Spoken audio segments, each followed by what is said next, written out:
প্রত্যেক জেলায় এই রক্তদান স্বেচ্ছায় রক্তদান কর্মসূচি ঘোষণা করা হয়েছে।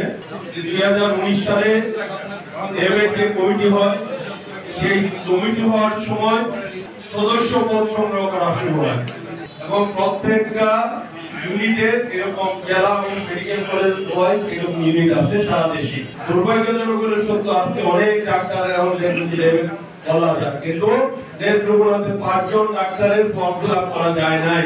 জুলাই আন্দোলনে যারা আহত হয়েছে এবং নিহত হয়েছে তাদের স্মরণে আমাদের মাসব্যাপী কর্মসূচি চলছে। তারই আজকে আমাদের রক্তদান কর্মসূচি ছিল। বিএনপি এবং সকল অঙ্গ সংগঠনের উদ্যোগে রক্তদান কর্মসূচি অব্যাহত আছে। আর বিশেষ করে এই জুলাই আন্দোলনে যারা নিহত হয়েছে, এটা ইতিহাসে স্মরণীয় হয়ে থাকবে সেই জন্য যে পৃথিবীর ইতিহাসে কখনো আমরা দেখি নাই হেলিকপ্টার থেকে গুলিবর্ষণ করতে, হেলিকপ্টার থেকে গ্রেনেড নিক্ষেপ করতে। এ সকল কিছু মোকাবেলা করেও বীরের মতো যে আমাদের সন্তানরা বুক পেতে দাঁড়িয়েছে, যার কারণে এই ফেসিবাদ মুক্ত হয়েছে। একটি কর্মসূচি শুরু হয়েছে, এখানে কেন্দ্রীয় পর্যায় থেকে জেলা পর্যায়ে কর্মসূচি আছে। আজকে একটা ছিল। আগামী দিন আমাদের জেলা পর্যায়ে যে কর্মসূচি থাকবে সেগুলি প্রত্যেকটাই আমরা জেলা বিএনপি গুরুত্ব সহকারে আমরা পালন করব।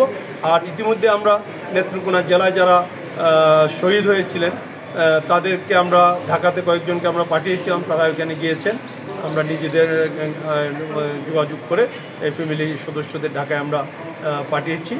আর যারা আছে তাদেরও আমরা খোঁজখবর রাখছি এবং আগামী দিনে তারা যাতে সুযোগ সুবিধা পায় এবং তাদের পরিবারের যে সদস্যরা আছে তাদেরকেও পুনর্বাসন করার কোনো সুযোগ সুবিধা যদি থাকে, আমরা নেত্রকোনা জেলা বিএনপি এবং আগামী দিনে যদি আল্লাহ আমাদেরকে দলকে দায়িত্ব দেয়, জনগণ দল যদি ক্ষমতায় আসে, তাহলে ইনশাল্লাহ তাদেরকে, বিশেষ করে নেত্রকোনা যারা আছে নেত্রকোনা জেলায়, আমরা প্রত্যেকটা পরিবারকে তাদেরকে সচ্ছলভাবে চলার জন্য যা যা করা লাগে সেই সমস্ত কর্মসূচি আমরা গ্রহণ করব।